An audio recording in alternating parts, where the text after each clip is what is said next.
Salutations to the Almighty, respected elders, devotees from around the world, staff and students. Good morning and welcome to One World, One Family World Cultural Festival. The Portuguese poet Fernando Pessoa once wrote, "To be great is to be whole and all-encompassing." Culinary traditions and timeless architecture, Portugal continues to inspire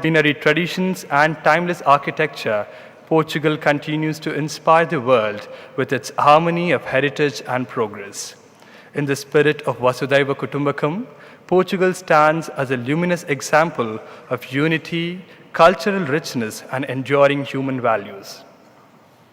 As part of Universal Wisdom for a United World lecture series, it is our honor to welcome Mr. Carlos Tandro Canto, a distinguished musician, composer, music therapist, and researcher of medicine music, is also facilitator of sound healing journeys and a devoted practitioner of Buddhism.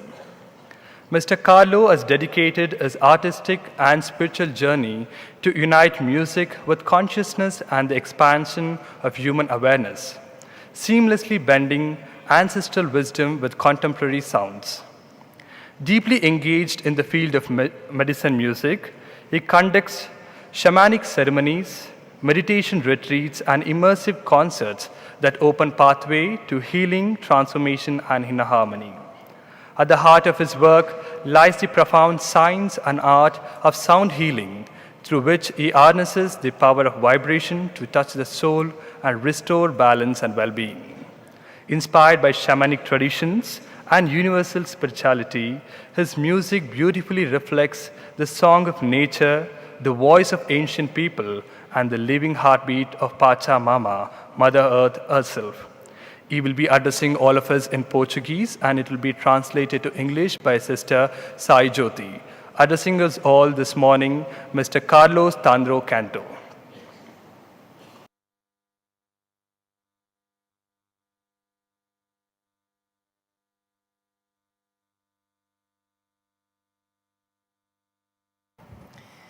Good morning. Thank you so much for stay here. And existing is an experience task. I will go to you a dynamic, okay? It's very simple dynamic. Existing is a task experience, you know?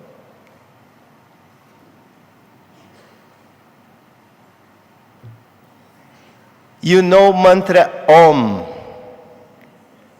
Om, okay? Everybody together.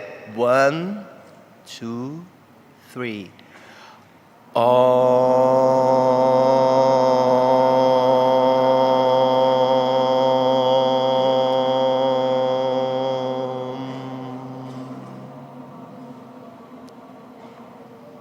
More one.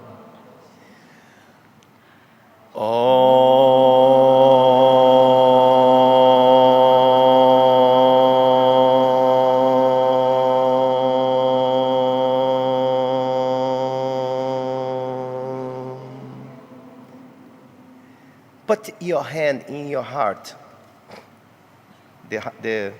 Put your hand in your heart. Feel your heart. Your heart is your life. Sing it together to me, Om.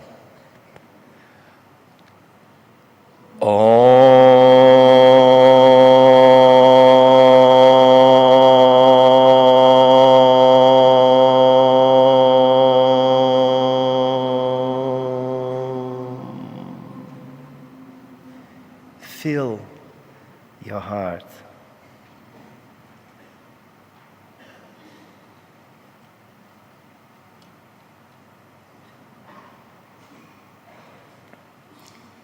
Thank you.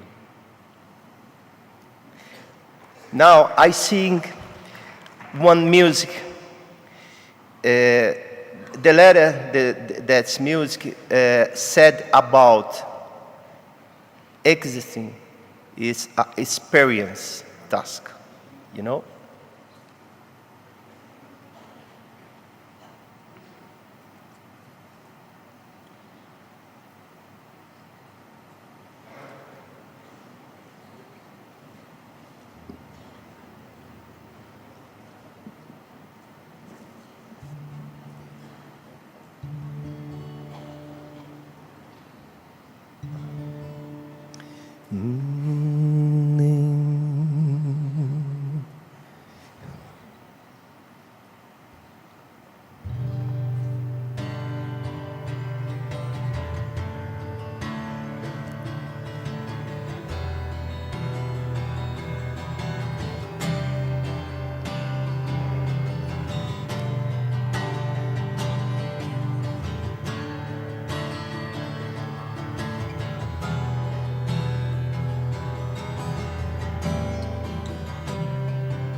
Hey, hey, aruwe, hey, hey, ya.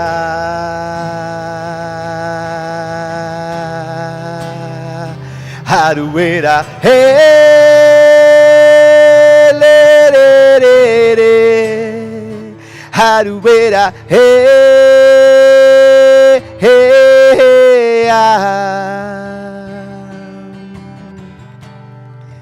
Toda vez que eu me percebi estando aqui neste eterno instante, toda vez que me dou conta de que eu estou presente, toda vez que as batidas do meu coração se equiparam com as batidas do coração do universo, eu agradeço, eu agradeço, eu agradeço, eu agradeço, eu agradeço, eu agradeço, eu agradeço, eu agradeço, eu agradeço, eu agradeço. Oh, heraruê, hey, hey, ah. Haruera, hey, le, re, re, re. Haruera, hey, hey, ah. Eu agradeço, eu agradeço, eu agradeço,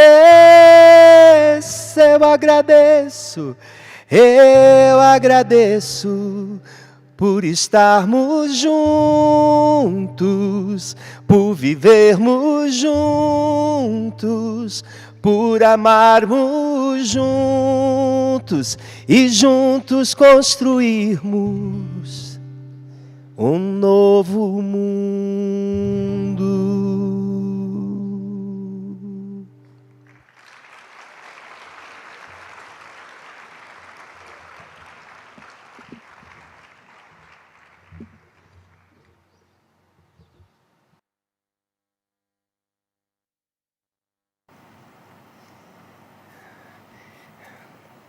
Gratidão. Eu vou falar em português porque o meu inglês não é muito bom. I will speak in Portuguese because my English is not so good. E vocês já devem ter percebido isso, né? And I think that you have you realized about that. É uma alegria muito grande estar aqui. With a lot of joy, I'm very grateful for being here. Nesse trabalho maravilhoso In this wonderful work, que é o que está acontecendo aqui. which is happening here. Eu me sinto profundamente honrado por ter sido convidado a representar Portugal. I feel very deeply honored because I have been invited to represent Portugal.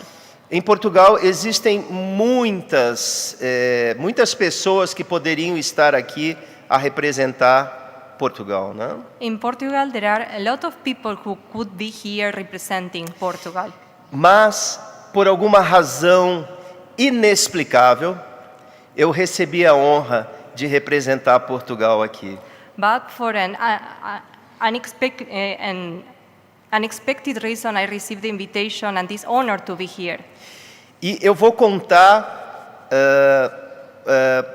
como que isto aconteceu, que eu acho que ao contar isso, vai ser a minha palestra.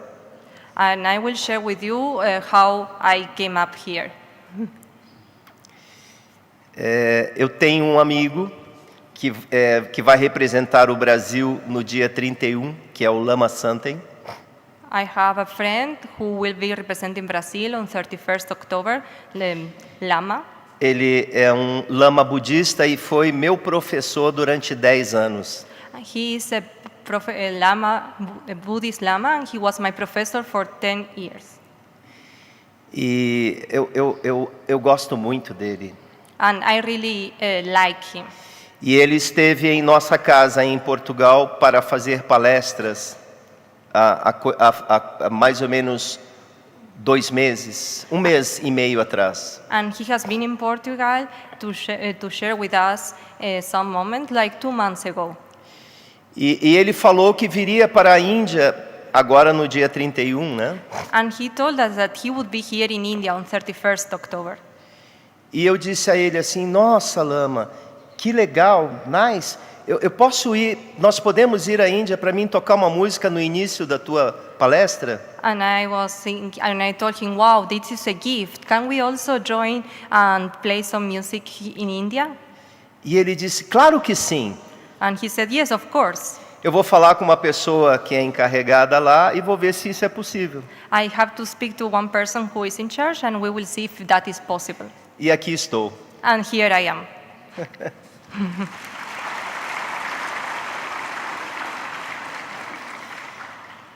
O trabalho que realizamos em Portugal é um trabalho xamânico.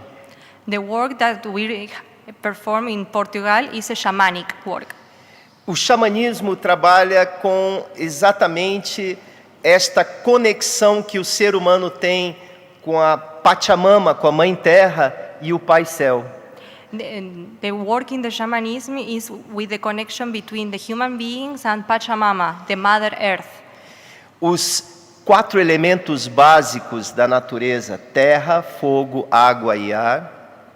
With the 4 elements of the nature, São, earth, water, air and fire.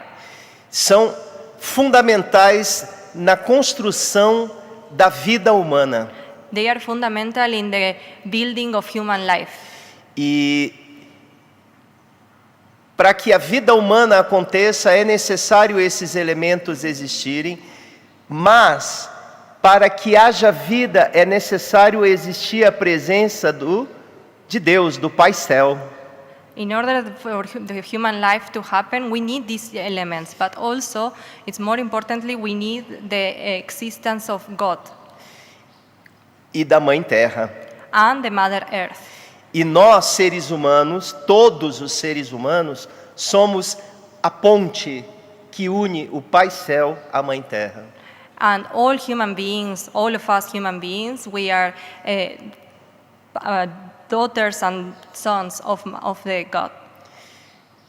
E é por conta por causa desta importância humana, And because of this importance of the human life, que tudo o que existe, incluindo esta maravilhosa obra, existe. and because of this, all who we are here and this wonderful work which is happening exists. E o segredo está no nosso coração. I celebrate that God is in our heart. Quando a gente escuta o nosso coração, a gente faz coisas maravilhosas. And when we listen to our heart, we can find wonderful things.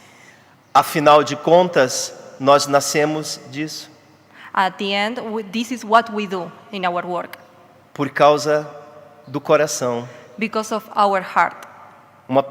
Um homem, uma mulher, por causa do nosso pai e da nossa mãe, Because of our mother and father, nós estamos aqui. we are also here today. Por causa da mãe terra e do pai céu, Because of the Mother Earth and the Father God, esta obra inteira está aqui. all this wonderful work, the whole work is happening here. E todos os seres divinos que existem no planeta And all the divine beings who exist in the planet são pontes divinas que realizam obras maravilhosas como esta neste planeta. they are divine bridges who help us to make this work happen. Ok? Okay. E o nosso trabalho em Portugal, nós fazemos cerimoniais, nós damos cursos. In our work in Portugal, we do workshops and we do ceremonies. E a base do nosso trabalho é através dos cursos, dos concertos musicais, espirituais e das cerimônias. And part of our work is through the workshops and the music ceremonies. Trazer esta consciência humana para todas as pessoas. And to share this human awareness for all people. Nós temos 3 grupos em Portugal. We have 3 groups in Portugal. Nós temos 2 grupos, um em Lisboa e outro no norte de Portugal. We have one in Lisboa, the capital city of Portugal. Nós and temos um grupo na Madeira e na Ilha da Madeira e na Ilha dos Açores. We have one group in Madeira and the island of Azores. E recentemente nós abrimos um grupo na Suécia. And we have recently opened a group in Sweden. E o objetivo do nosso trabalho é trazer esta consciência xamânica And our work is to transcend this shamanic awareness trazer as pessoas para esta consciência do coração. and bring this awareness to the people so that they can feel it in their hearts. E quanto mais pessoas estiverem centradas nos vossos corações, And when more people are focused with their hearts, o mundo será uma família só. we will become one world and it will be only one family. E obras como esta aqui serão um fato. E o desejo do nosso coração é que isso se espalhe para o mundo todo. And this work which is happening here will become a fact. And I wish that this will happen, this work will continue with all my heart. Ok, era o que eu tinha para falar para vocês. This is what I wanted to share with all of you. Thank you so much. Thank you.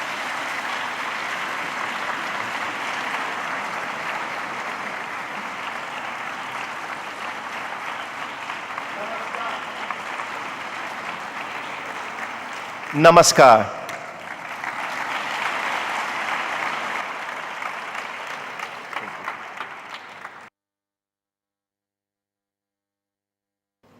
We extend our heartfelt gratitude to Mr. Carlo for his melodious music and sharing his wisdom with all of us this morning. May we now invite Ms. Satyanarayana, Trustee Prashanti Balamandira Trust, to express our token of love and gratitude to Mr. Carlos.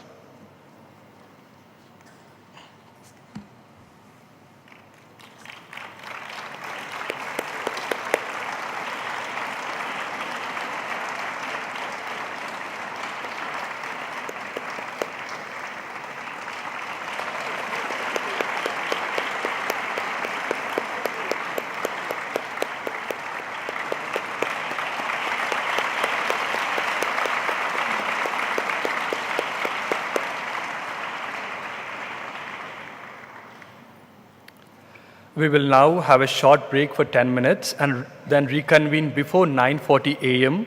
as Sadhguru will be arriving early today for Satya Darpan.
Shri Raghunandan Sitarama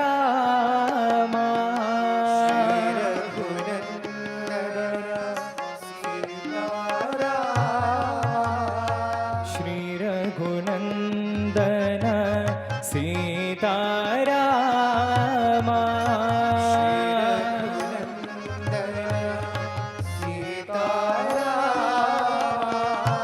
Rajiv Lochan राजा रामा राजीव लोचन राजा रामा राजीव लोचन राजा रामा राजीव लोचन राजा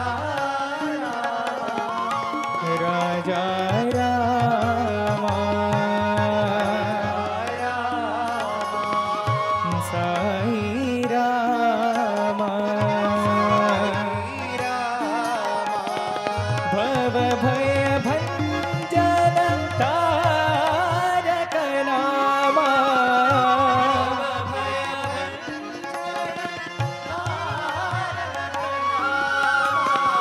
भव भय भंजन तारक नामा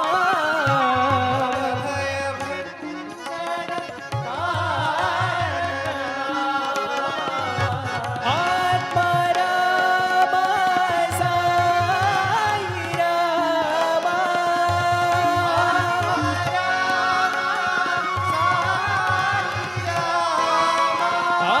आत्मा रामा साई रामा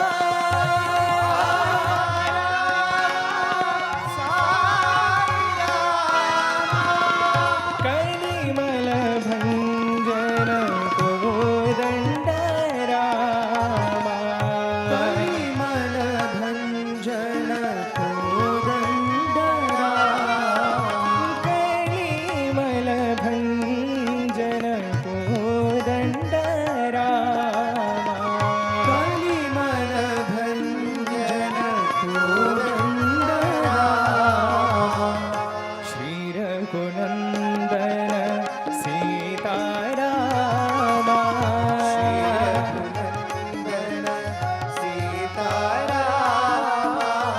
राजीव लोचन राजा रामा राजीव लोचन राजा राजा रामा साई रामा भव भय भंजन तारक रामा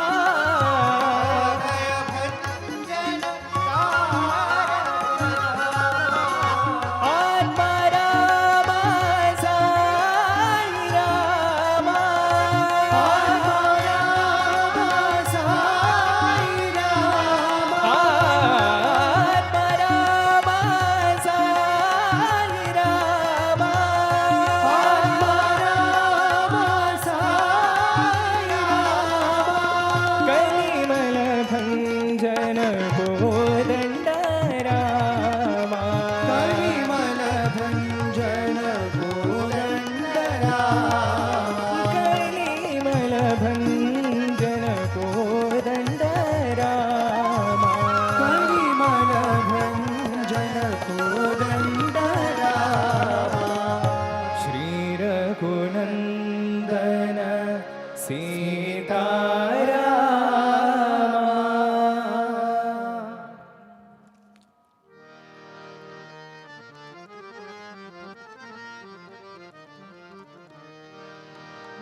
मुरलीधर गोपाल मधुरा मुरलीधर गोपाल मधुरा मुरलीधर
मानस भज रे गुरुचरणम् मानस भज रे गुरुचरणम् मानस भज रे गुरुचरणम् मानस भज रे गुरुचरणम् साई चरणं प्रणमाम्यहम् साई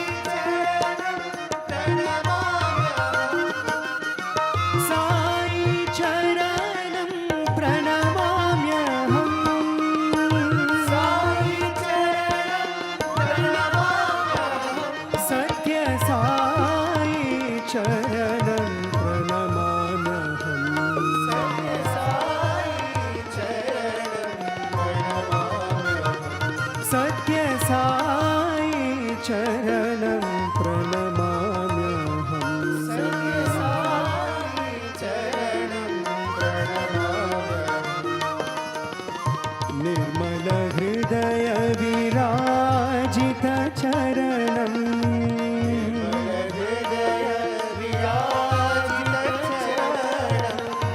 निर्मल हृदय विराजित चरणं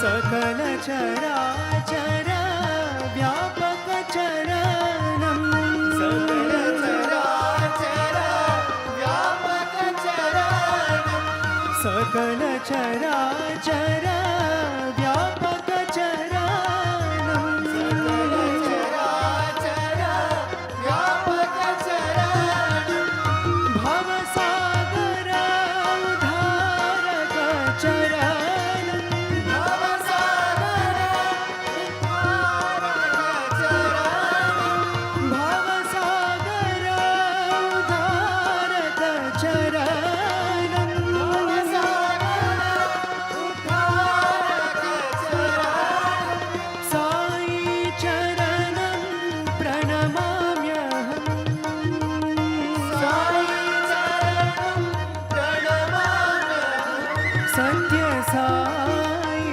चरणं प्रणमाम्यहम् सत्य साई चरणं प्रणमाम्यहम् सत्य साई चरणं प्रणमाम्यहम् सत्य साई चरणं प्रणमाम्यहम् मानस भज रे गुरुचरणम् Offering our collective salutations at the feet of our beloved Sadguru, respected elders, devotees from around the world, staff and students, good morning and warm welcome to Satya Darpan. Yesterday, Sadguru began his discourse by explaining how Brahman and the 5 elements of nature remain unmodified, even though they sometimes appear to be modified. Emphasizing that Shraddha or complete conviction in the higher self is essential to avoid falling into the delusion of the world, Sadguru pointed out that Swavichara or self-enquiry should be practiced consistently while we walk on this path. The 10th sloka of chapter 15 says, "Let the body remain until the end of its appointed span or depart at any moment. What grows or decay can there be for the one whose very nature is pure consciousness?" It is only when we associate ourselves with people and relationships that we begin to emote and get affected by the ways of life. However, when we distance ourselves by becoming a witness to the body, mind, and external circumstances, we become carefree like a jnani. Sadguru concluded by reiterating that spiritual path is never easy, but the Guru can impart the wisdom to face life with maturity and understanding. We pray to Sadguru to bless us all with his divine discourse of Ashtavakra Gita.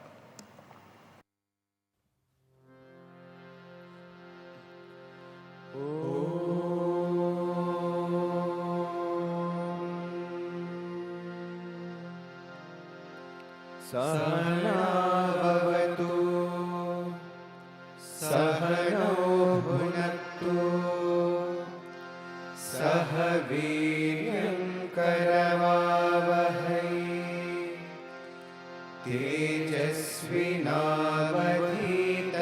मास्तु मा विद्विषावहै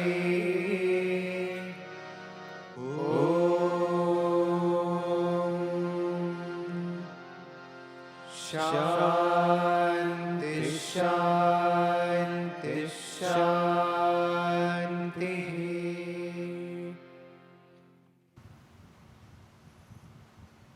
As yesterday we heard from the great teacher Ashtavakra that the most important thing that is needed on this path is to have Shraddha. And Shraddha is not a very simple word. It has no real direct translation in English language. But it is kind of a combination of faith, sincerity, commitment and conviction. It's multiple things put together. So it's very difficult to find another word for Shraddha in any other language as far as I know. But this word Shraddha, as Adi Shankaracharya defines, Shastrasya Guruvakyasya Satya Buddhyavadharanam Sa Shraddha Katitha Sadbihi Yaya Vastu Palabhyate.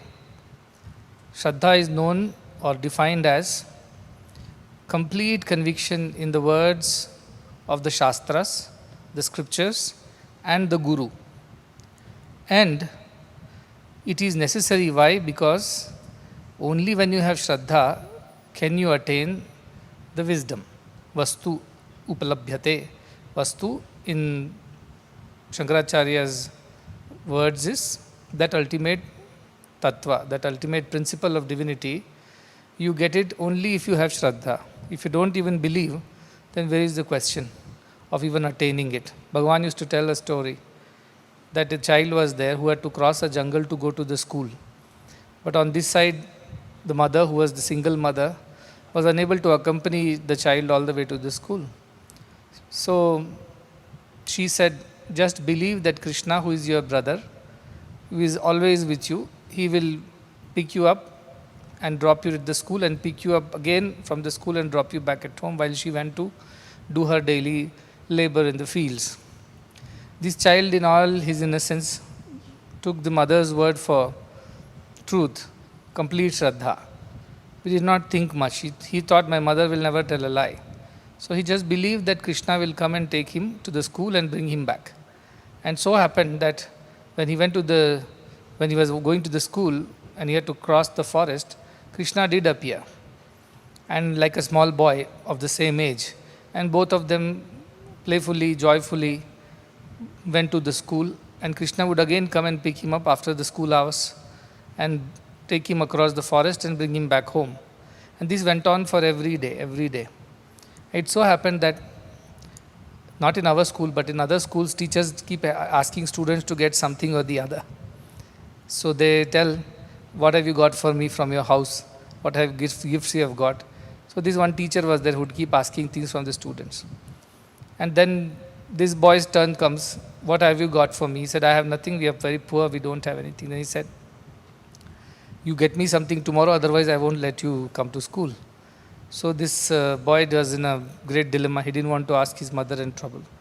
And so he went, and on the way he met Krishna and told him that, please help me. The teacher wants something. And Krishna gave him a very special rare fruit that never grew in this side of the country. It was from up north where Krishna lived. So it so happened that the next day when he gave the fruit to the teacher said, where did you steal it from? Whose fruit is this? How did you get it? It is not available here. He said, Krishna gave me the fruit. Out of fear, he just told the truth that Krishna gave me the fruit. He said, how is it possible? He said, no, you must have stolen from somebody's garden. You must have taken from somebody. He said, no. And then he said, show me where Krishna is. So he took him, and in the forest, as he was about to start crossing the forest, Krishna appeared as usual. And he told, see, here is Krishna. He said, where is Krishna? I can't see Krishna. There is no Krishna, simply you are lying to me. Then he told Krishna, oh Krishna, this teacher is not believing. He thinks I am a thief. Please show yourself to him so that he would know that you are real and you are with me. And Krishna says, how can I show myself to somebody who does not even believe that I exist? Only the one who believes that I exist for them. So what is the idea is, if you have faith that God exists, then you will experience Him. Like the Kathopanishad says, Asti iti upalabdhavyasya tattva bhavo prasidati. That ultimate divine principle becomes happy with somebody who says it exists. Asti iti. It does exist. Even though you cannot touch, taste, smell, hear, or measure or weigh it, it does exist. The one who believes that, such a person is capable of experiencing the self. That is the idea. So faith is a very important, or faith is also very, as I said, Shraddha is very important. Without Shraddha, you cannot attain divinity. In the scriptures or in the teacher's words, if you don't have Shraddha, you will not attain anything on this path. That is why Shraddhavan labhate jnanam, says Bhagavad Gita. Only the one who has Shraddha can attain wisdom. And that Shraddha is all kinds. If you have Shraddha in anything, you will learn it. You want to be a musician, so you have great Shraddha. You follow the instructions of the Guru and learn it. So in every aspect of life, Shraddha is very important. And without Shraddha, you don't attain any wisdom, is the declaration of Bhagavad Gita. So also Ashtavakra says very clearly last time, that believe that you are the self. If you believe that you are anything else, then you will go through the motions of it. Yad bhavam tad bhavati. Whatever you think, that is what you are. Bhagavan used to say, dust you think, dust you are. God you think, God you are. As you think, so you become. This was his words. And he would say that you believe that you are God and you will experience that feeling. You believe that you are a nobody and you are a useless fellow, you are good for nothing, then you will become that. That positivity should be there, and that comes from these Shastras. And imagine, is only in Sanatana Dharma you hear these lofty words where they say you are equal to God. All the Mahavakyas from Aham Brahmasmi, Tattvamasi, Prajnanam Brahma, Ayamatma Brahma, these great Mahavakyas from all the Vedas, they clearly declare that you are the divine, you are none other than divine. Nowhere else. Jiva Brahma Aikyam Vakyam iti Mahavakyam. The one which makes us know that you are God, Jiva and Brahma are same, that is Mahavakya. So this idea of Jiva only being Brahma or you only being God or divine, it is the ultimate principle.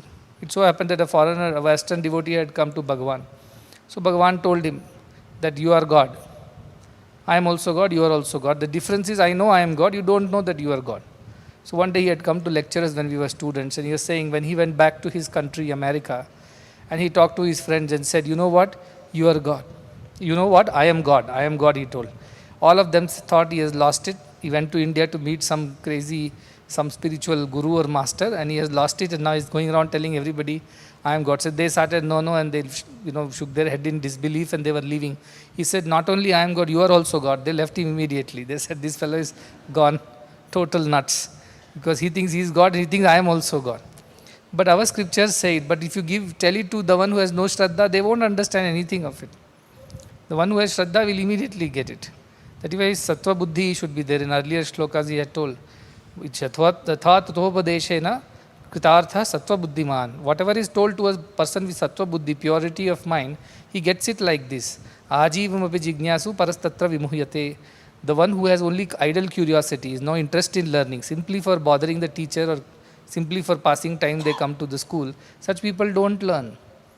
So this is the idea. Teacher is not at fault, the books are not at fault, teaching is also not at fault, because in the same class some are learning, some are not learning. So what is the fault? Fault lies with the student, his buddhi and his shraddha. Sattva buddhi and shraddha are the basic requirements on the spiritual path. We'll go now to the next shlokas. I think we did the 11th shloka yesterday, which was again the similar idea of earlier shlokas, that you are the great ocean and the world is just waves that emerges and merges back in you. You are neither increased by a new wave which forms on you, or you don't decrease when a wave diminishes or dies. So think of yourself as the inexhaustible, indestructible, eternal, forever ocean. And all the thoughts, emotions and the experiences of the world are simply like waves which come and go. By coming of a wave, the ocean doesn't become richer. By going of the wave, the ocean does not become poorer. Likewise, in life also so many things happen, good and bad, but none of these make any difference to your true self, which is unaffected by all this. That idea you have to hold on to. Next time you are undergoing a challenging time or a loss or a difficult time, you have to remind yourself that these are all at the surface level. These waves are at the surface level, some disturbance, but deep under, the ocean is very calm and quiet. Likewise, your self is always calm and quiet. At the mind level, emotions, thoughts will come and go, which is the nature of the world. Jagat is that, which comes and goes. So all these differences, all that we see as other than us is an illusion. Wave is also water, ocean is also water, the froth is also water, bubbles are also water. Everything is water only. So you have to establish yourself in that idea that I am that water, which is becoming waves and bubbles and froth in the ocean. I am the ultimate substance of consciousness on which the mind and the body and emotions and all these things are happening. That you have to hold on. That is the Shraddha that it is asking you to hold on to. Then the 12th shloka says, Tat chinmatra ruposi nate bhinnam idam jagat atah kasya katham kutra heyo padeya kalpana. This also we read yesterday, which said, what is there? Heyo padeya means I have to attain this, I have to reject that. This kalpana happens only to those who believe they are different from all the things that exist around them. Gold can become a bangle, a ring or a chain or a bracelet or an armlet, doesn't matter. All this is gold only. Gold does not have a problem. The women who are wearing it may have a problem. I want a better design. I want the latest fashion. I do not want this way. I do not want that way. That is the problem of the people who are wearing it. But gold melts into any shape and size and as the jeweler makes it. So like that, heya upadeya, this is what the world is all about. You either want things or you don't want things. You are attracted to something or you are repelled by other things. Sukha prapti and dukha nivritti. The whole life is all about that, running between the two. In our stock market, they say it is between the greed and fear, the bull and the bear. That is all the life is about. You run towards things that you love because of greed and run away from things that you are afraid of or you don't want because of fear. So whole life is swinging between greed and fear. And that is what you see in every little thing. If you carefully analyze, this is what happens. But he says when both are you, then where is the question of rejecting one and accepting the other? Because everything is you. This whole world is you. You are the ocean on which waves are coming and going. So where is the question of you not wanting something or wanting something? Everything is okay with the Jnani. Shirdi Baba was there. He will go around begging for food. After begging, he will bring all the food and he will collect it all in the same vessel, mix it all. So all kinds of flavors, sweet, salty, spicy, tangy. He'll put all that and mix it and make it into balls and eat it like that. And he will give others also who are around. As long as he eats, okay. Imagine the plight of others who are around. But he would expect them also to eat and not cry about why this is like this, why that is like that. Similarly, here some Buddhist monks had come from Sri Lanka, you remember?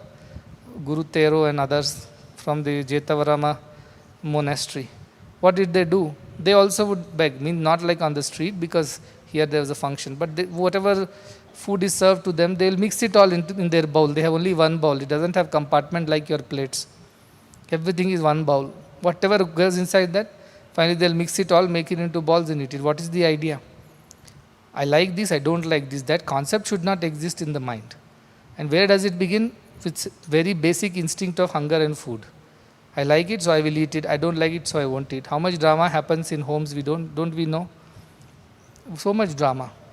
Husband says, I want to eat this. Mother-in-law says, I want to eat that. Children say, I want to eat this. Uncle says something else. You want to eat something else. It's difficult to cater to everybody's taste buds. So we come to some common conclusion that this today is this, tomorrow will be that, and so on. Some people eat it happily, some people eat it grudgingly. That is their problem. The idea is that same sun which is very pleasant in winters is very harsh in the summers. That is not sun's problem. Seasons change, accordingly our experiences change. Same people whom we love so much, tomorrow we don't like them anymore, we can't even stand them.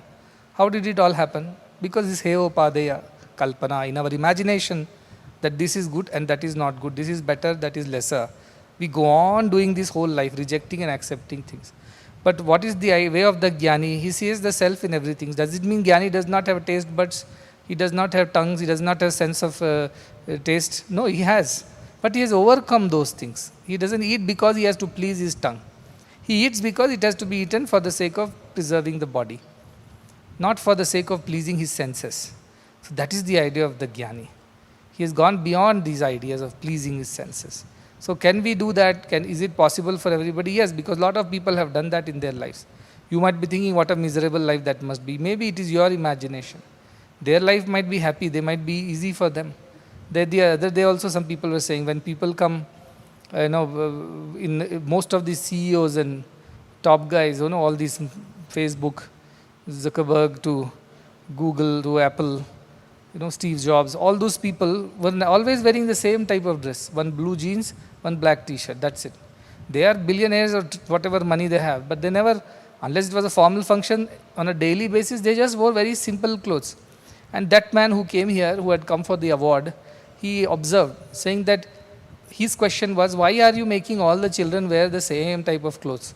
They wear whites here, they wear the same type of saris over there. Why don't you let them do what they want? Why don't you let their hair, women have to tie their hair. Why can't they have different styles?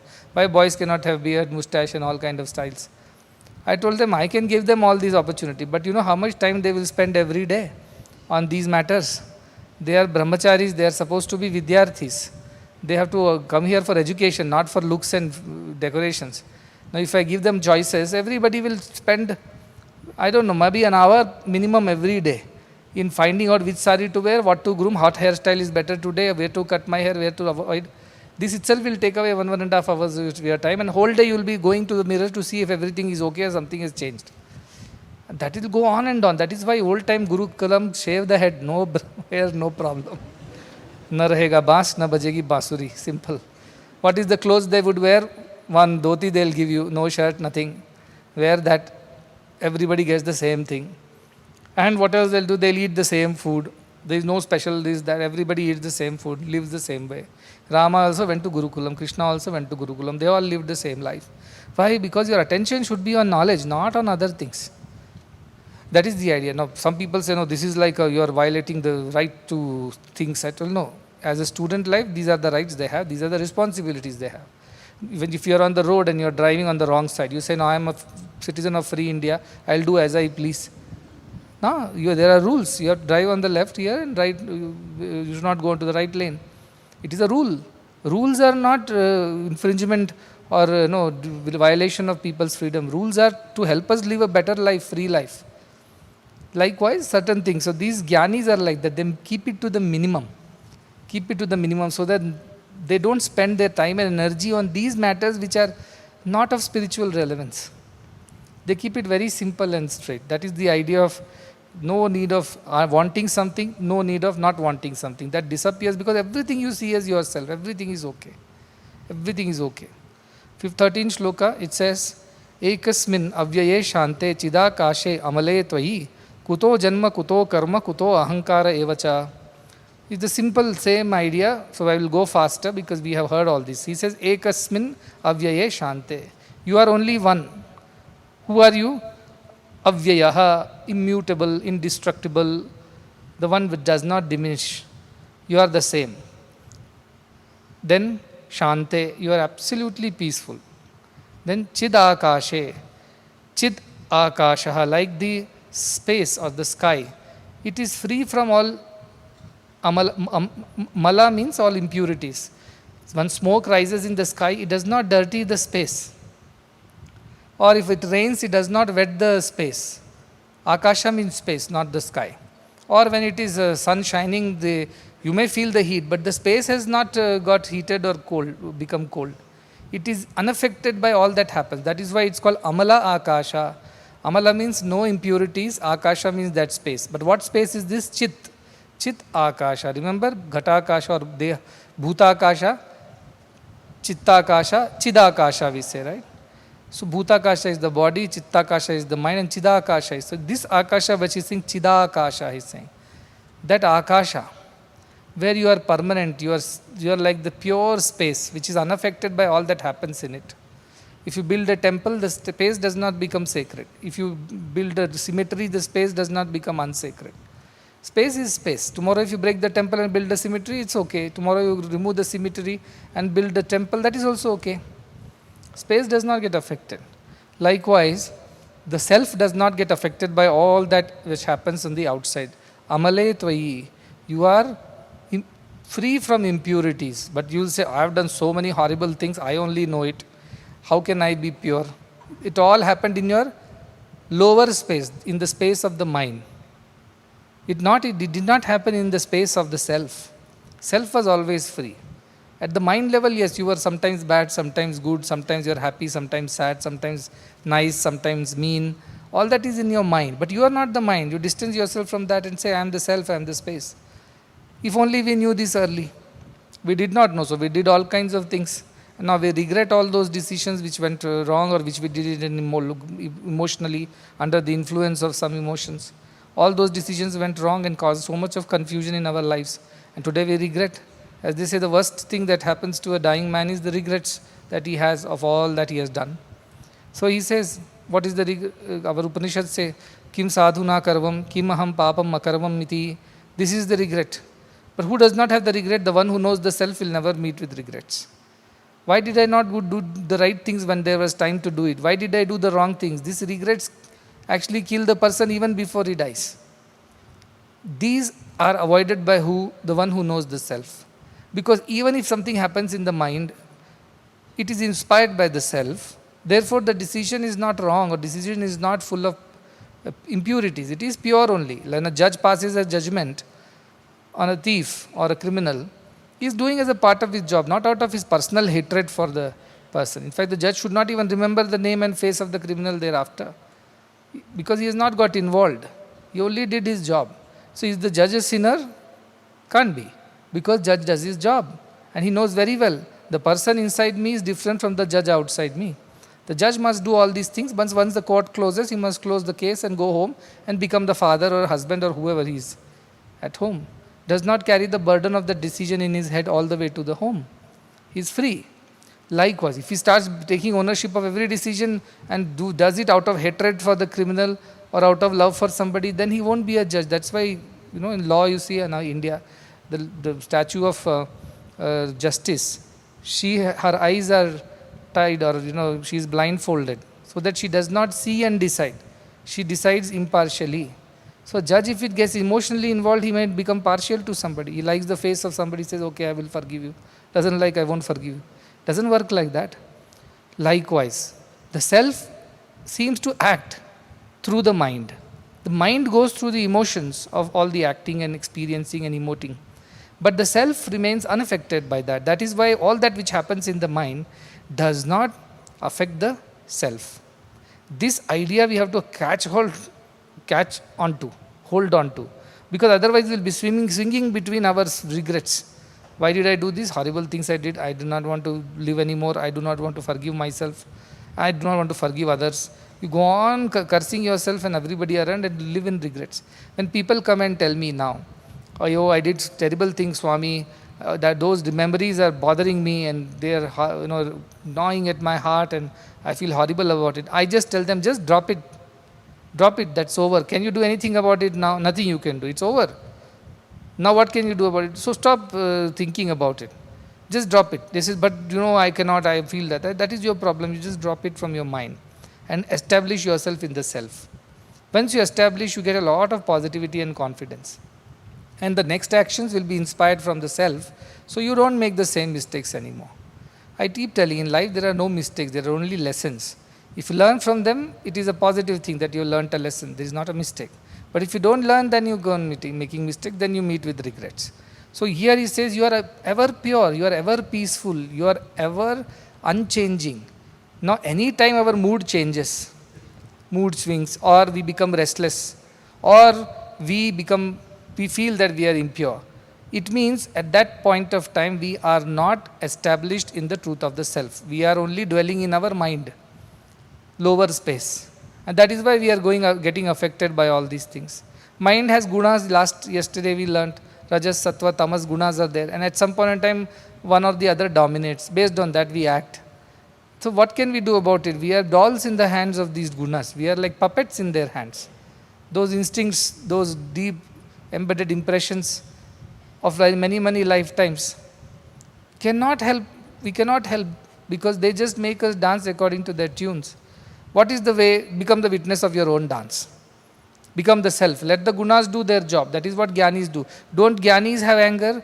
Don't they get upset? Don't they feel terrible about certain things? Don't they feel emotional? Don't they feel happy or excited? They also feel all these things. Because as long as you are bound by the body, yesterday we said that body is guna sannavishtaha, it says, is bound by the gunas. So mind will react to gunas. Good things will happen. Even a Jnani will feel happy. Where? In the mind. If something goes wrong, Jnani also will feel sad. But where? In the mind. But the moment he distances and remains as the self, he only witnesses the happiness and sorrows as two scenes in the drama. And remains unaffected by that. Like you are watching a movie in which you are only the actor. It can happen, right? If you are watching your own self in a TV screen, you are only the actor, but you are only the audience. This is the way Jnanis live. They also go through the emotions, but only at the mind level, the face level. The moment these emotions try to penetrate and disturb their inner peace, they reject them. They do not let them, because they immediately know we are the self. That is why it's so powerful to live like a Jnani, because while everything will happen around you, you remain unaffected. You cannot wish that nothing should happen around you. Everything should be peaceful. I should go off to Himalayas, hide in a cave, so that I don't have to deal with this world, I don't have to deal with the emotions. You never know. Shaubari Muni, you remember, he went under water to meditate, saw two fishes mating, and developed desire to have a family. Anything can happen anywhere, because mind is not bound by time and space and situations. Physically, body you can distance from distractions. Take it away from all the distractions. But where will you take the mind? Mind can go anywhere. In a moment it reaches wherever it wants. So what do you do with the mind? Reject. Reject in the sense, do not identify yourself with that. Still horrible thoughts will come. Lot of children write to me, please forgive me for the mistakes I have made. I feel guilty. Please. I said, leave it now. You have done it, it's done and it's over. What can you do about it now? Nothing you can do about it. Leave it there. Now don't focus on that. Don't keep thinking about that. Don't keep living in the past. Move on. Today what you can do, do that today. Then the other problem is we start worrying about the future. What will happen tomorrow? That also is unnecessary. I say. That is also in the mind only. Live now, here, in the now. That is the most powerful way of living. If you can put all your focus in today, now and here, and live every moment to the fullest, you are a Jnani. You are not dragged into the past and the future, you are the Jnani. So Avyaya means you don't change. You remain steady. Shanta means you are peaceful. And Amalaha, you are pure. But on the face or surface of it, none of these are applying to most of us. We are either moods are changing, our emotions are changing, so we are Vyaya, not Avyaya. Shanta is forget, nobody is Shanta. Even if body they are sitting quietly, mind is running around doing something. Chidakashe Amale. We are hardly feeling that we are so pure that we have never committed a sin, never made a mistake, we are always free from all sins. No, we don't feel like that, because we are still identifying ourselves with the body and the mind. So he says, if you identify yourself with the self, then kuto janma, because self never was born and never dies. It is a continuity. Bodies come and go, minds come and go, but self remains. So like that he says, where is the janma for you then? If janma only is not there for the self, where is the karma? Because only if you take janma, there is a karma. Body takes janma, so body has karma. And then it does all kinds of karmas, then it is reborn to fulfill those karmas or the consequences of the karma. So karma chakra is there, janma mrityu chakra is there, it gets stuck in that. So where is the janma for you, where is the karma for you, and kuto ahankara? And where is the sense of identification with this body and mind which causes the karma and janma? Janma, karma are the two principles of Sanatana Dharma, rebirth and law of action-reaction. These are the basic two fundamental principles of Sanatana Dharma, which tells that why we are born again and again is because we have done some deeds again and again, which causes us to experience these good and bad, and we are born again to experience them if we have not exhausted them in the same lifetime. So he says, janma karma happens only because of ahankara, that I am the body and mind. If you don't identify your body and mind, it is like somebody doing something. It's like your neighbor doing something. Why should you be punished or rewarded for that? That is your neighbor's reward or punishment. Like that, you see yourself as other than yourself, in the sense you established as that idea of I am. And once you are in that idea of I am, everything else which is I am good, bad, ugly, rich, poor, happy, sad, does not apply to you anymore. That is how Jnanis live. Is it easy to live? Not at all, not at all. I will tell you before itself.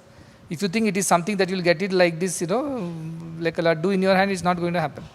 For even Jnanis, Vishwamitras are there. You have heard about all those stories. Despite thousands of years of tapas, one small slip and that's it. All the way down. Then Jack and Jill went up the hill to fetch a pot of water. Jack fell down and broke his crown, and Jill came tumbling after. That is our situation. We are able to go up the hill to fetch water, but there and here we slip. Then we come tumbling down all the way. And again restart the process of climbing the hill once again. This is the Janma Marana Chakra. New birth is given new white, new sheet is been given, start afresh, God says. But we'll start again with the same entanglement of mind and senses. And then we will slip from the hill and fall. There's a beautiful song. It says, Maili chadar od ke kaise, dwar tumhare aun. You have given me a nice white sheet, but I have dirtied it in the world. Now I do not know how to show my face to you because you gave me such a beautiful life. I feel shy now to even come to you because I have dirtied that sheet that you had given me, which was white and clean. This is Jiva Bhava. He says, Tune mujhko jag mein bheja nirmal dekar kaya. You sent me into this world with a pure body. What a child has, what sin does a child commit? Even if he spits on your face, the food doesn't like, still it is not a sin because it doesn't identify with it. तुमने मुझे जग में भेजा निर्मल देकर काया, आकर इस संसार में मैंने उसको दाग लगाया. After coming to the world, I have dirtied it, stained it. Now, with what face should I come back to you? हे पावन परमेश्वर मेरे, कैसे दाग छुड़ाऊं? How do I get rid of these stains now? How do I get rid of, because these are deep stains. They won't go away by one washing or two washing. It won't go away. Now I have done it. I have ruined it. Now what do I do? What choice do I have? But then where do I go if I don't come to you? Who else can remedy this situation? So you have to go to God. Your guilt should not stop you from going to God. I am a sinner. God will punish me. God will judge me. If the God always has no other job, just punishing, judging and counting your mistakes. God is much bigger than that, much better than that. We should not, even if we've made a mistake, we have to go back to God only. There is no other way. Don't run away from God because you have made a mistake. Rather run to God faster. That I have made a mistake and I don't want to make another one, so please quickly redeem me from this. Running away is not the solution. Go back to God. That is the idea. But till we are entangled in mind and body and we think that is what we are, then Janma, Maran and all these karma, this all will accrue to us. But the moment, as you said, you identify yourself with the self, immediately all these are destroyed. Vijyante hridaya gantischa chidyante sarva samshayaha kshiyante chasya karmani tasmin drishte paravare, says Mundakopanishad. All the doubts are dispelled of the person who has realized the self. Am I the body or am I not the body? Those questions don't arise. I am never the body. Am I these emotions or not the emotions? Question does not arise. I was never the emotions. Am I having a birth and death? Never that question arises. His all doubts get dispelled. And his karmas are also destroyed. Now you say, that's a great thing. How do I attain that? Which karmas are destroyed? The karmas that you have done in the past, they will stop having effects on you. Why? Because you are not identifying yourself with that. Those who are going to happen in the future, the agami karmas will all be pure because they are inspired by the self. You don't even feel the doership. And the prarabdhas which are going on, which have already been set in motion, which you have to go through. You cannot stop. It's like a word which has left your lips. It's like an arrow that has already been shot. What can you do about it? It's already gone. It is going to hit the target. Can you wish that it goes another way?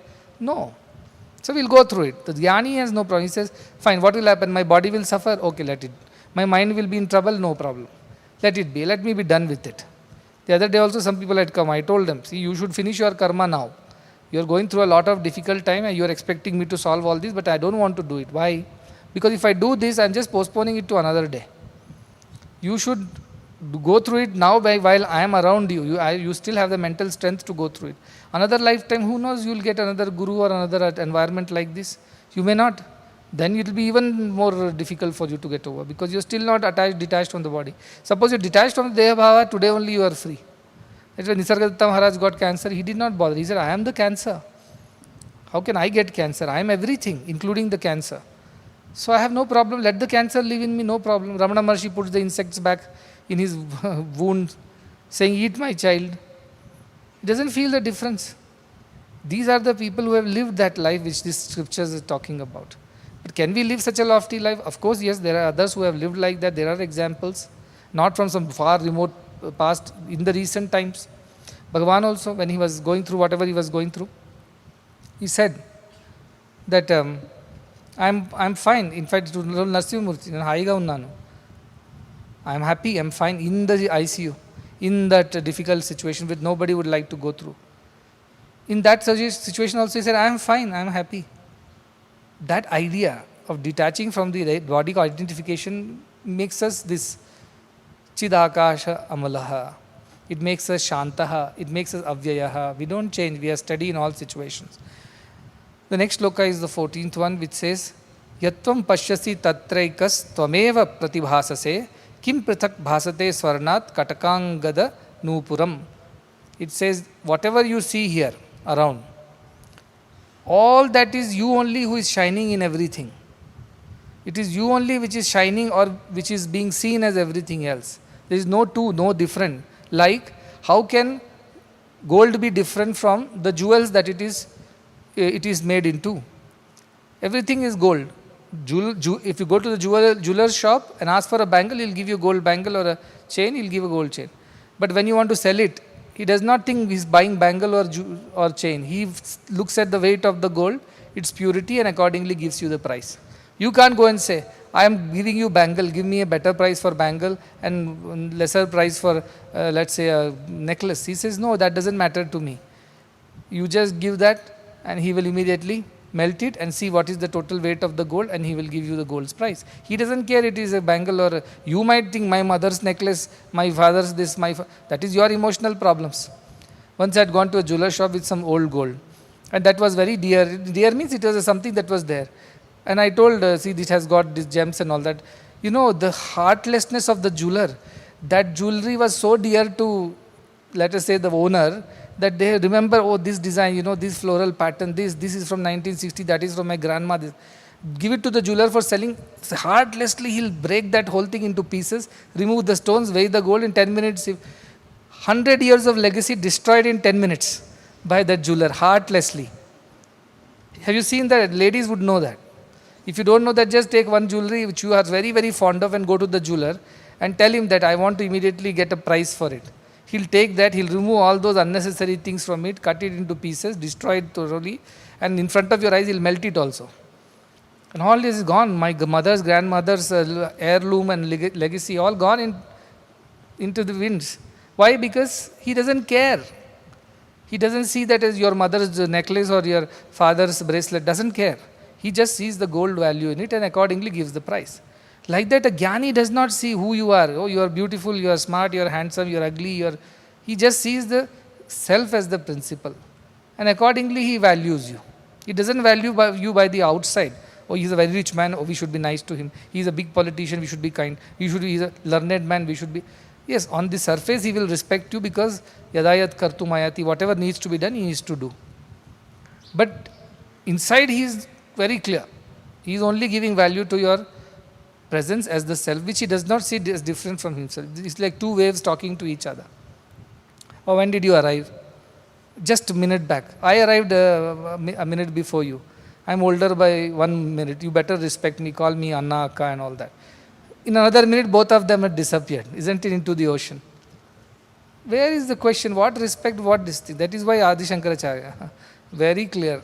I am none of these nonsense. I am none of this stupidity, that idiosyncrasies of the world. I am none of this. Our Nirvana Shatkam straight away ignores, rejects all the ideas of these superimpositions. He is bold. He says it. He calls a spade a spade. That is the kind of Jnanis these are. They will respect you on the surface. Why?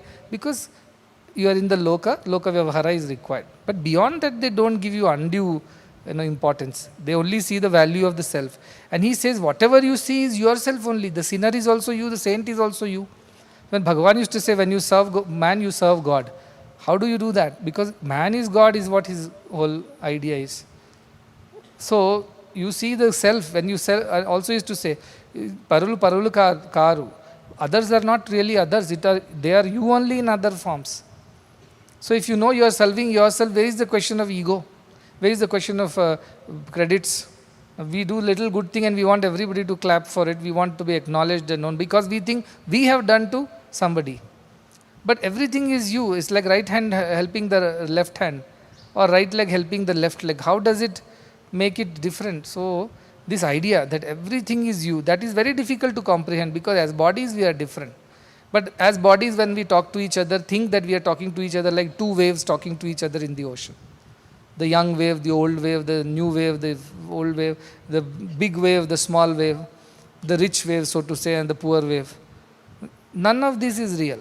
But when we talk to each other and think of each other like different from ourselves, we are only looking at the waves, two waves, having a conversation. Think like that.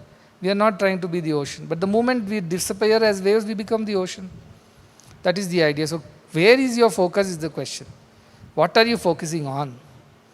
That is the way. Jnani will focus on what he has come to focus on in this world, which is the self. Ajnani will focus on every other thing.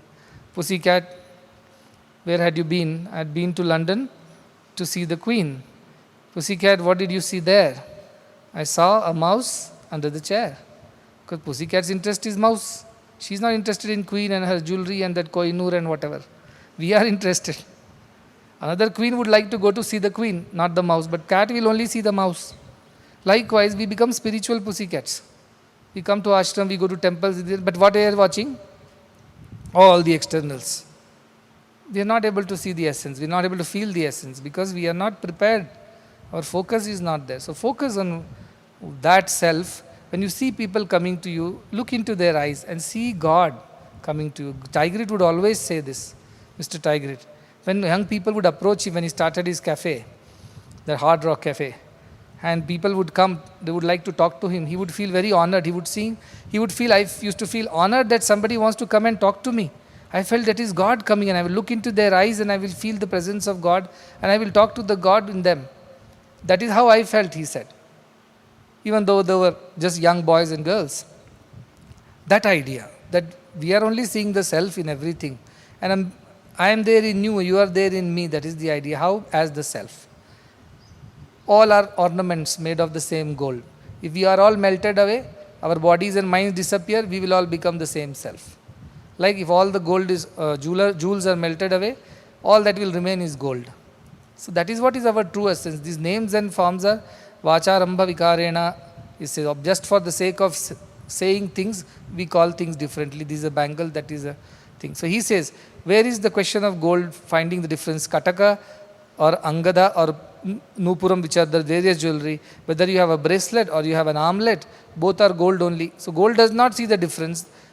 The person sees the difference, that is Ajnana. Next is 15.15, which is Ayam Soham, Ayam Naham, Vibhagamiti Santyaja, Sarvamatmeti Nishchitya, Nisankalpaha Sukhi Bhava. Similar idea. Ayam Soham, Ayam Naham. I am so and so, I am not so and so. I am a good man, I am not a bad man. I am a rich man, I am not a poor man. I am an educated man, I am not an illiterate. All these ideas of this and that is not right. So Vibhagam, these divisions that you see, Santyaja, give it up completely. Santyaja, completely give up this idea of differences. Sarvamatmeti Nishchitya, and completely with full conviction, Nishchitya, Sarvam Atmaeti, all this is self only, all this is gold only, not jewels. This jewel, that confusion you give up completely and see the gold. Everything is Atman or self. Nisankalpa. So become free from all thoughts, because when you see differences only, thoughts will arrive. If you don't see any differences, where is the question of any thoughts coming into your mind? If you see things differently, you say, this is a good thing, that is a bad thing. This is a nice thing, that is a not nice thing. All these differences come in your mind, then only all the thoughts also start coming. If you don't see any difference, what is there to think? Nisankalpaha. Become free from thoughts and sukhi bhava, become happy. Because thoughtless mind itself is a happy mind. Any thought that comes in the mind disturbs the peace of the mind. Peaceful mind is the happy mind. But no, I get happy thoughts, I feel even more happy. No, they are not real happiness. Real happiness must stay, that should not change, right? But it changes. If you get a happy news, you become very happy that day. You are singing songs, whistling in the corridors, hugging everybody on whomever you meet, and bouncing around the whole place. Why? Because some happy news you have heard. But does it mean that you have realized the self? No. The realization of self is that happiness should stay, should not change. That is why I told, our scriptures are very clever. They promise you something at the end because they know our mind wants some incentive. What will I get out of is the question. If I follow spiritual path, what is the benefit? How is it going to be better than the present situation that I am in? Then they say you will experience Ananda, which is 10 to the power 20 times of a Manushya Ananda. Our Ananda Mimamsa says that. So that greed in mind.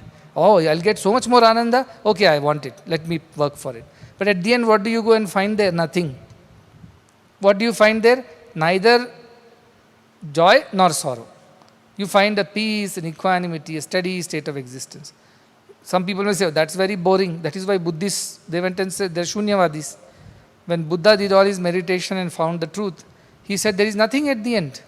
That nihilism or Shunyavada came out of Buddhism. Because the truth is that there is nothing if you compare it with the things of the world. Oh, there is so much of happiness in wealth, money, progeny, relationship. Will realization of self be so much more happiness than this? Then I will work for it. This is how the human mind, very calculative and very transactional thinks. But Buddha did all that thing, and finally what he found out, there is nothing at the end. He just called it nothing. We call it everything. That's all is the difference. It's the glass is half full or glass is half empty. Buddhists will say glass is half empty. Hindus will say glass is half full. That's all it is. But both are saying the same thing in two different ways. There is nothing at the end. There is only absolute peace and equanimity. That is the Buddhist way. Hindus also saying the same thing. There is nothing at the end, only peace and equanimity. So that is what you experience. That is Ananda, beyond the Nanda and the Ananda, which is joy and sorrow. There is the state of Ananda, which is a transcendental state, where you don't experience either joy or sorrow. So what kind of state it is? It is, that's all it is. There is no definition to that state. But it seems boring. It is not going to be 10 times exciting than going to Wonderla or going to some theme park. No. Is it not going to be less miserable than losing money in the stock trading or losing a friend or a beloved? No. None of these apply there. It is simply a steady state of existence where neither there is ups nor there are downs.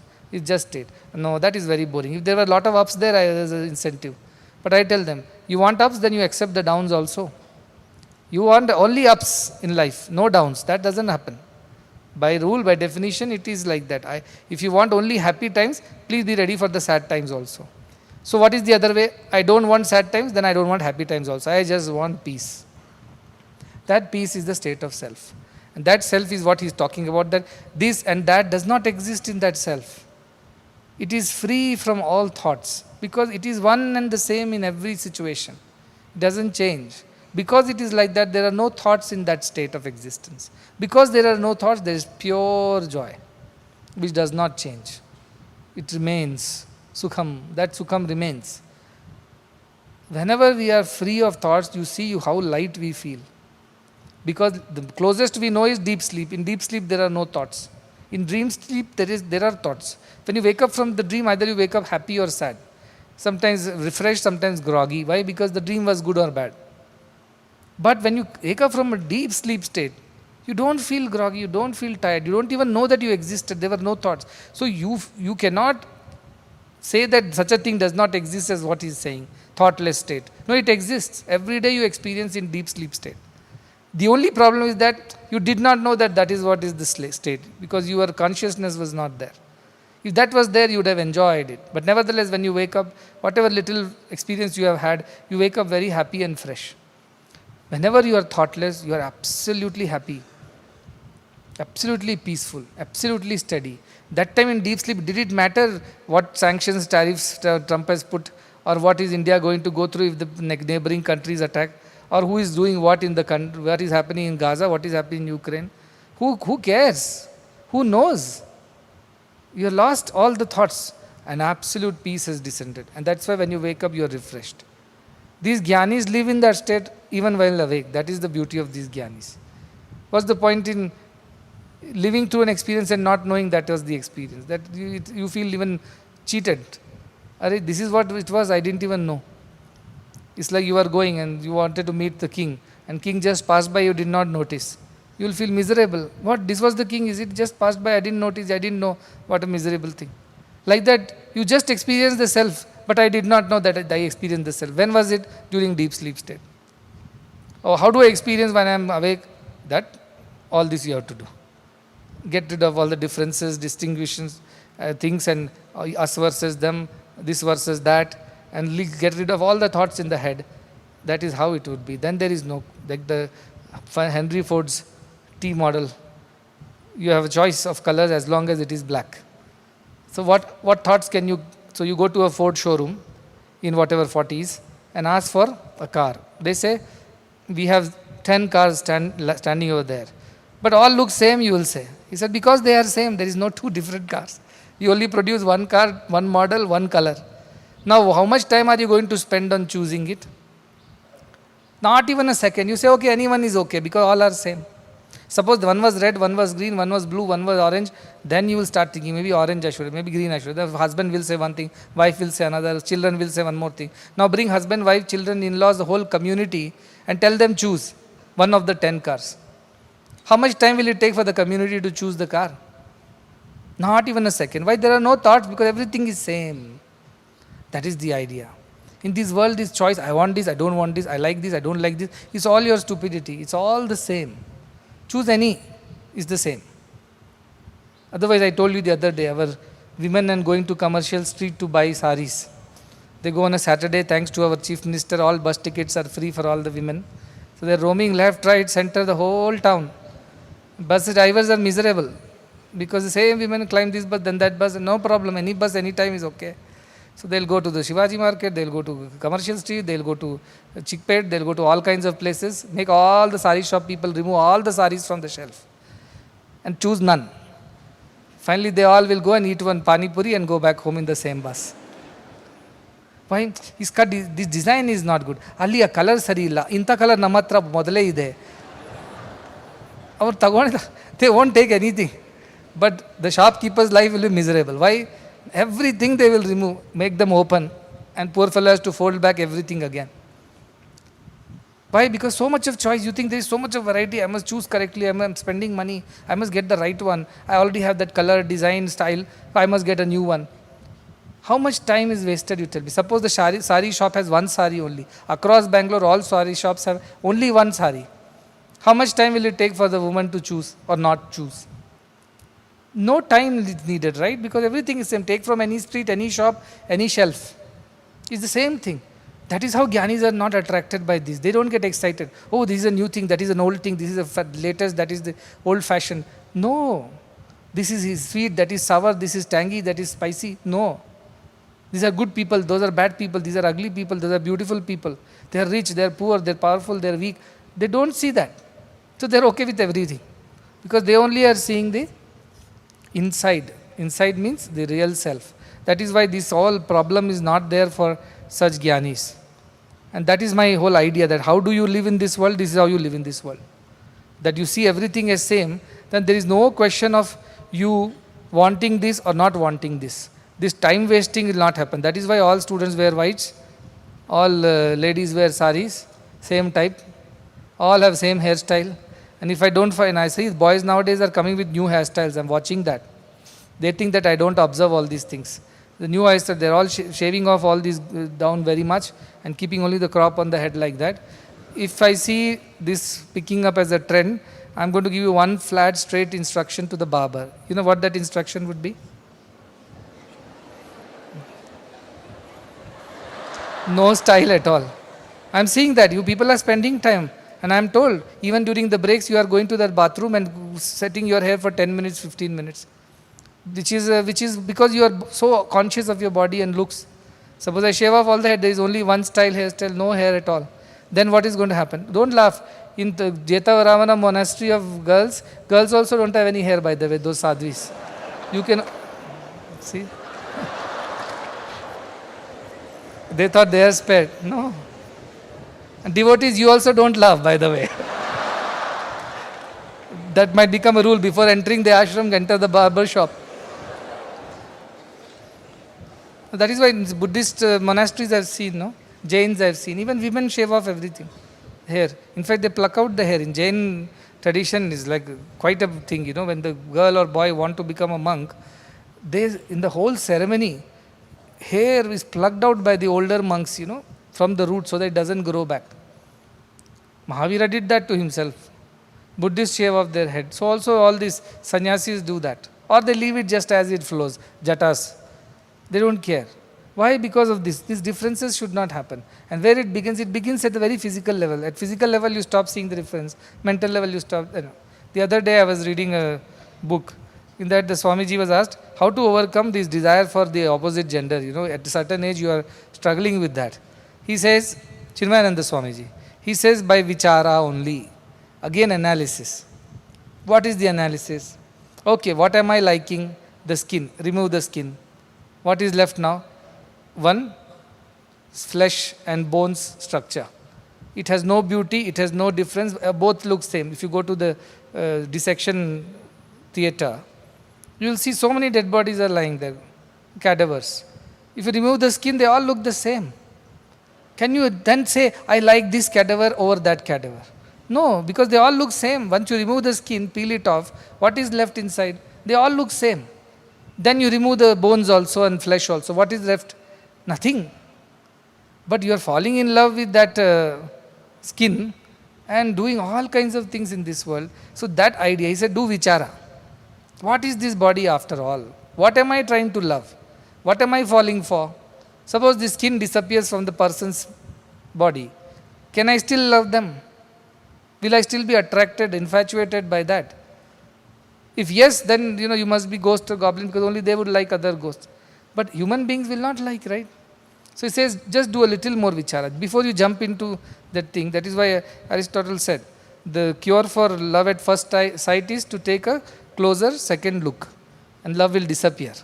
First time you see how beautiful that is. Love says, nose is a little twisted, eye is a little squint, skin is has too many parts, not required. Next one.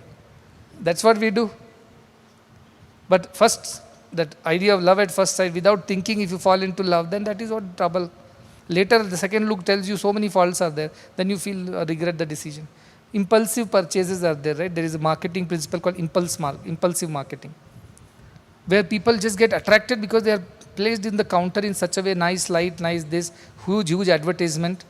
The moment you say, I want it. You don't think twice. After buying it, you regret. We bought it in a hurry.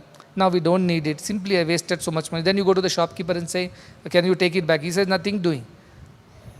He had set the trap. You fell into the trap. Now you want to come back and return the thing. He says, no return policy here. Once for all, you are done. So these love at first sights, these attractions are like that. Don't go by these movies. They are not real. They are only stories. They don't happen on an everyday basis. Maybe once in a while such a thing also happened. But at the end of it, they also found the challenges later, right? These happy endings don't exist anywhere. Don't go by these movies. Don't get fooled by them. Like when Ramayana used to come, you have not seen, you are all very unfortunate generations. But when we were kids, a TV serial used to come by name Ramayana. There were these two actors, the Rama and the Sita. Rama was Arun Govil, one actor was there. And the Sita was one actress by name Deepika. These two were so popular around the country. People thought they are real Rama and Sita. They would fall at their feet if they see them on the even anywhere outside without the makeup. Like they can't even travel in a bus or a train or a plane, because if people see, they'll start falling at their feet, thinking that they're real Rama and Sita. So much so that when they took up Ramayana got over, after that they have to eat, right? They have to do some acting. They started taking movies. And there was a huge uproar from the people saying, how can they desecrate these ideals of Rama and Sita by becoming cheap actors in movies, dancing to these disco tunes? People got angry with them. Their movies flopped because people rejected them, saying, you are Rama and Sita, we hold you in such high prestige and honor, and you are doing such cheap movies, it's so unbecoming of you. How do they explain? Rama and Sita was that serial and they paid me, so I did that role. Now I have to eat. Nobody is coming to give me money unless I work. And my work that is coming to me is not of Rama Sita, but it's coming of hero, heroines, whatever I'm coming. So they were rejected. So he actually went through a lot of difficulty in life, because they were not given roles only by new producers. They said, oh, if we cast you in these roles, people will reject the movie. They won't come to the theatres. So people are like that, foolish. They think it's real Rama and Sita, but ask those actors, their life is miserable. Like that we see all these funny movies, especially in the new ones. All these live-in movies are coming up. It is being eulogized, and it is made into some kind of fashionable statement now. It's okay to live together and don't have to marry, don't have to have children. And that is perfectly okay. That is your freedom of choice, your body, your decisions. All nonsense. What is happening? Children are getting influenced, thinking that that is how life should be. But they only show that part which looks good. After that, what does not look good, which movie shows? Then people won't watch the movie, because we want to live in euphoria. Even if you go to a shopkeeper and tell, how is this sari? Oh madam, this sari is the best. This is the latest fashion. It has come just now from Surat. He'll tell. It's okay. How is that? That is even better than this, he will tell. He has to sell the sari. At the end of it, he'll get his commission, the shopkeeper, his salesman. But just now you told this was good. This was good because you asked, but this is even better. No, no, both I don't like. What about that orange? You have an eye for right things, madam. This just came. I was about to tell you.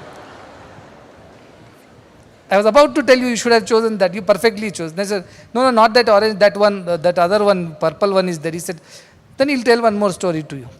You know what? Recently, that heroine from that movie just wore exact design like this.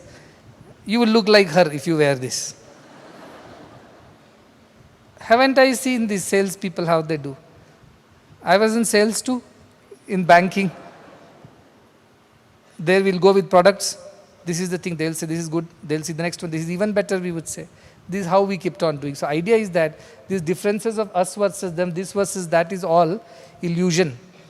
If you see the self like the gold and not the jewelry, you will not get confused in this world. You will live a peaceful, happy, relaxed and steady life. No fluctuations in your life. So we have now a small program. We are going to be inaugurating the World Cultural Exhibition. And today afternoon onwards it is open to everyone. So that little event is there. After that I will go. And then Dhanvantri statues also come. We are going to put that up on the building. So I am going to do for a puja after that.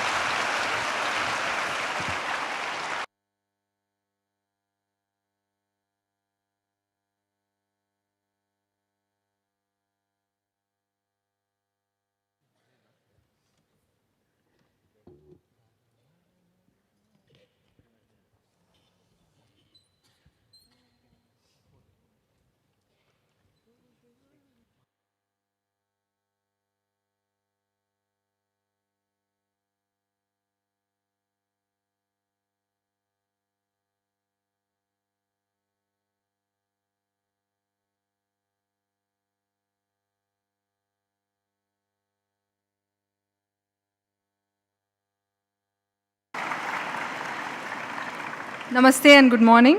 We extend a hearty welcome to our esteemed guest, Ms. Shobha Karandlaje, Honorable Minister of State for Labour and Employment, Micro, Small and Medium Enterprises, Government of India.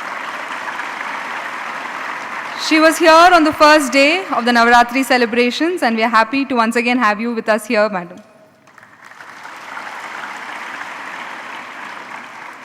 Shobha ji is here to inaugurate the One World, One Family World Culture Exhibition this morning at the Hriday Mandir grounds. The exhibition is an educational journey that emphasizes and highlights the shared consciousness of humanity. Art, artifacts and ideas from across countries and continents, geographies and civilizations have been thoughtfully curated to showcase and narrate the evolution of cultures and nations. It reveals how across geography and time, creativity and artistic expressions have served as a universal thread, reminding us of the deep interconnectedness that unites us all. What is unique is that in each gallery in the exhibition, it is designed to give the visitor an engaging sensorial experience that is audio, visual or tactile to make it real, contemplative and experiential. Together, these rooms will take us on a journey from the cosmic origins of existence to the universal message of Vasudhaiva Kutumbakam, one world, one family. We now request our Honorable Minister Shobha ji to address us, please. She is also the Vice President of Bharatiya Janata Party Karnataka and Member of Parliament representing Bangalore North since 2024.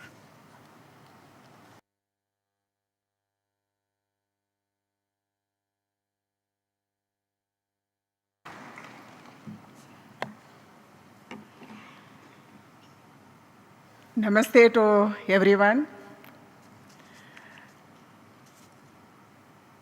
Respectful pranams to at the feet of Bhagavan Sathya Sai Baba and Sadguru Sai Madhusudan ji, Narsimurti ji, distinguished guests, brothers and sisters from Vishwa across the world, and dear students. It is indeed a matter of great joy, pride, and spiritual fulfillment to be here at Sathya Sai Grama, Muddenahalli for the inauguration of this magnificent World Culture Exhibition, a part of grand One World, One Family World Cultural Festival being held in commemoration of the birth centenary celebration of Bhagavan Sathya Sai Babaji.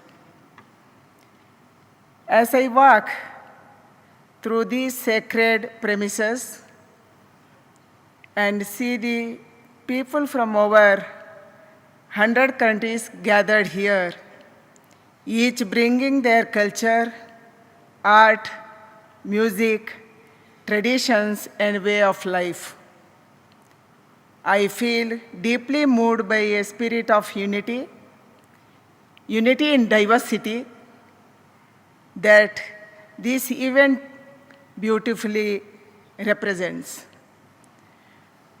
This is not just an exhibition of cultures. It is a celebration of the oneness of humanity. The theme, One World, One Family, is not merely a slogan. It is an ancient truth rooted our own Indian philosophy, Vasudhaiva Kutumbakam, which means the whole world is one family.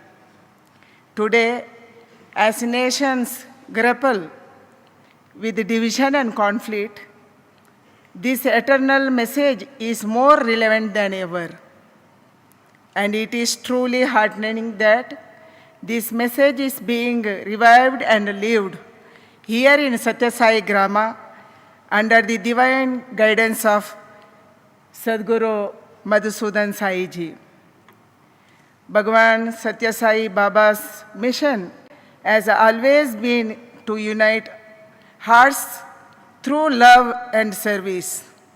His life was a shining example of compassion in action, building hospitals, schools, service institutions that serve humanity without any distinction of caste, creed, religion, or nationality. Today, this noble legacy continues and expands through the remarkable initiatives led by Sadguru Sri Madhusudan Sai Ji, from providing free healthcare and education and to transforming villages and children's lives through the Annapurna Morning Nutrition Program. The Sai Mission stands as a global movement of selfless service, compassion, and transformation.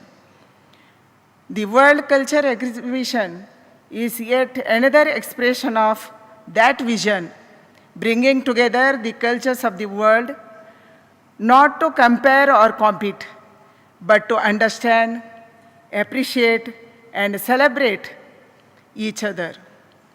It reminds us that beneath the diversity of our customs and costumes, we are bound by one thread, the thread of love, goodness, and divinity that resides in every human heart. Sathya Sai Grama today has become a living example of what that word can be. The place where spirituality and service walk hand in hand, where education is value-based, healthcare is compassionate, and culture becomes a bridge to peace and understanding. As a representative of Government of India, I feel proud to see such a grand initiative emerging from our soil, spreading across the world. It truly reflects the spirit of Bharat, the land that has always stood for harmony, inclusiveness, and universal brotherhood. I extend my heartfelt congratulations to Sadguru Madhusudan Sai Ji, the entire Sai Mission team, and all participating nations and artists for creating this extraordinary platform that unites the world as one family. Let this exhibition be a reminder that peace begins within us. And when we live with love and respect for one another, the entire world becomes a home of joy and harmony. With deep gratitude and reverence, I once again bow at the feet of Bhagavan Sathya Sai Babaji, and I congratulate Madhusudan Sai Ji, because he is the only one guru who started medical college without fees. This may be the first in the world. That's why I am congratulating him. And also, once again, I congratulate him and bows my head in the feet of Sadguru Sri Madhusudan Sai Ji, the young and energetic spiritual guru and cultural ambassador of India, who is spreading spiritual messages of Bhagwan Sathya Sai Babaji across the globe. That's why you are all here in this Muddenahalli today. It was a without water, without greenery area before. Now it is really converted as a spiritual place of Karnataka, South India and Bharat. I thank you all. May his Bhagwan Sai Baba's and Sadguru Madhusudan Sai Ji's light continues to guide all of us. Thank you one and all. Jai Bharat.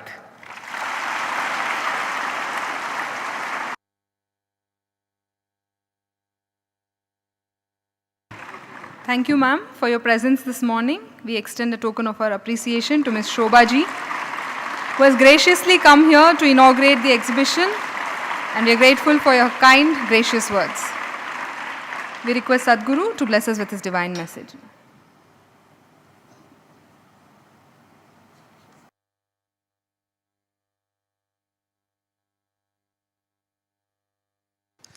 We are very honored to have Ms. Shobhaji, who came here at a short notice, though she's on her way to Delhi, I suppose. But she came here to celebrate this moment with us as a guest for our One World, One Family World Culture exhibition that is beginning today. This exhibition has been curated by the curators from Delhi and across the country, and it is also being done in association with the Ministry of Culture, Government of India, and also Indira Gandhi National Center for the Arts, Delhi. They all have come together to put this together for the children, for the devotees, for the people who have come from around the world.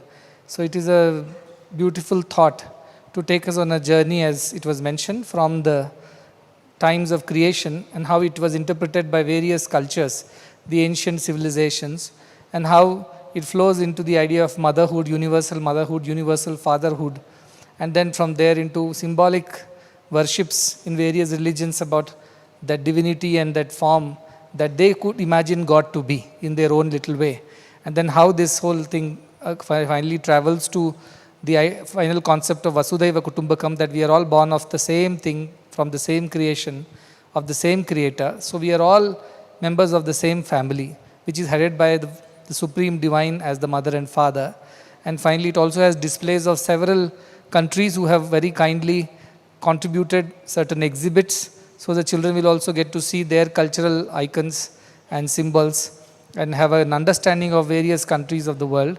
So spend some time, and there are gifts at the end. If you answer the questions right, you can win some prizes too at the end of the exhibition. I am told, I do not know still, I haven't seen that, but I was told by the people that you go and at the end you can answer a few questions and you can win some interesting gifts and prizes too. So watch the exhibition with some interest and curiosity and learn. Learning is important. For the next few days it is open to our students, but after that it is open to all the schools around, colleges around, so there will be others who will be coming too and learning about the world cultures. So I wish the team who has very carefully and with great love curated this exhibition, and wish that everybody would learn. Once again, I want to thank Shobhaji for coming and being a part of this function. I was just telling her that you are very popular now, and our children, especially the girl children, like you a lot. They all are very happy when you come here. She has spent all her life dedicated to the service of people, to the service of the culture of this country, from the RSS to BJP, and all her journey all these years, continuously working for the welfare of the people, especially the women. She has set new standards, what women can achieve. I think that is an inspiration, and we are very happy that this exhibition is being inaugurated by her. And I wish that in days to come, a lot of people from not only India, from around the world would come here. As you know, November is a month full of events because of Bhagwan's birthday.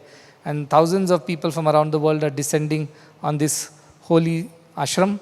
And they all will have the benefit of learning about the various world cultures and feel the kinship, feel the oneness, feel the closeness between these cultures. That is the idea.